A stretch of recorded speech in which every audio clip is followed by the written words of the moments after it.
एक सवाल आया था, तो मैंने कहा उस सवाल का जवाब क्यों ना एक वीडियो बना के दूँ। क्वेश्चन ये था कि व्हाट इज़ ग्रोथ माइंडसेट, ये क्या है?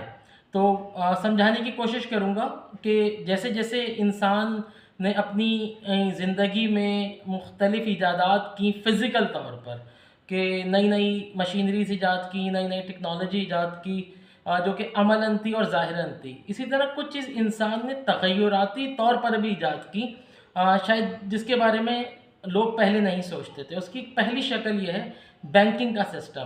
पहले लोग जब पैसा कमाते थे उसके लिए उन्हें पहले बहुत ज़मीनें ख़रीदना पड़ती थीं, या उस पे क्रॉप्स के लिए उस ज़मीन को ज़रख़ीज़ करना पड़ता था, बीज डालने पड़ते थे। इसी तरह इंडस्ट्रीज़ लगाने के लिए भी ज़मीनें ख़रीदनी पड़ती थी और फिर महंगी महंगी मशीनरीज़ लानी पड़ती थी, और उसके बाद वो एक सिस्टम शुरू होता था और 6 महीने 8 महीने बाद प्रोडक्शन शुरू होती थी।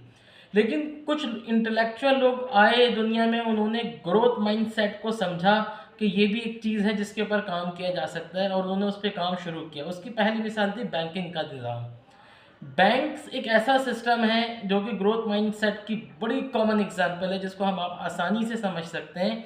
आप देखें, आज कोई भी शख्स शायद ऐसा ही हो जो बैंकिंग निज़ाम से वाबस्ता ना हो, डायरेक्टली या इनडायरेक्टली, जिसका अकाउंट नहीं भी है तो कहीं ना कहीं से सैलरी या पैसे लेने के लिए बैंक का मोहताज है। तो बैंकिंग एक ऐसा निज़ाम है कि वो लोगों को तो, इंडस्ट्रियों को तो जगह ख़रीदने के लिए लोन प्रोवाइड करता है, लेकिन वो ख़ुद कभी भी कोई जगह नहीं ख़रीदता। इसी तरह उबर और करीम, जो कि कैब सर्विस प्रोवाइडर हैं, ये लोगों को सर्विस तो प्रोवाइड कर रहे हैं, लेकिन इनकी अपनी कोई गाड़ी नहीं होती।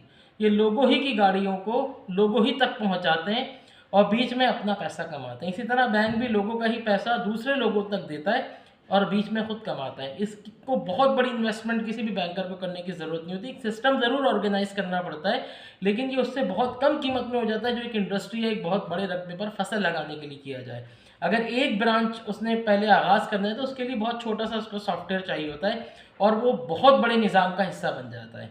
तो ये ग्रोथ माइंडसेट की एग्जांपल है। तीसरी, आजकल हम देख रहे हैं कोई अपवर्क है और freelancer.com है, इस तरीके की बहुत सी वेबसाइट्स हैं, अली बाबा हैं। ये भी ग्रोथ माइंडसेट की एक एग्जांपल है, जिसमें उन्होंने कोई बहुत बड़ी इन्वेस्टमेंट नहीं की, लेकिन उन्होंने बहुत बड़ी इन्वेस्टमेंट करने वालों को या बहुत बड़े बायर्स वालों को मिला दिया, और बीच में खुद कमा रहे हैं कुछ भी ना करके। अगर वो थोड़ा बहुत कर रहे हैं, एक नज़दीक तो हुआ है कि जिसने 3000 मुरब्बा पे अपनी ज़मीन लगाई हुई है और उसकी मशीनें प्रोडक्शन कर रही हैं, हज़ारों के करीब एम्प्लॉयज़ हैं और वो प्रोडक्शन कर रहे हैं, और उस सेलर का भी ये है कि वो ले रहा है, उसको आगे फिनिश कर रहा है, लेकिन बीच में इन दोनों को जो मिला रहा है वो एक ऐसा इंटेलेक्चुअल सिस्टम है जो कि ग्रोथ माइंडसेट के ऊपर काम कर रहा है, और उनसे ज़्यादा शायद मुनाफा वो कमा रहा हो। आप आज देखें दुनिया में जो अमीर तरीन लोग हैं, वो देखें आप, आईटी के लोग हैं या वो इसी तरीके इंटेलेक्चुअल या बैंकर्स हैं, उन्होंने खुद बहुत बड़ी इन्वेस्टमेंट नहीं की, लेकिन उन्होंने ग्रोथ माइंडसेट को पहचाना, उस सोच को जो कि अल्लाह ने एक सिस्टम के अंदर हमारी तख्लीक की भी थी, लेकिन पहचानने की बात है ना, और उसको इम्प्लीमेंट कर दिया।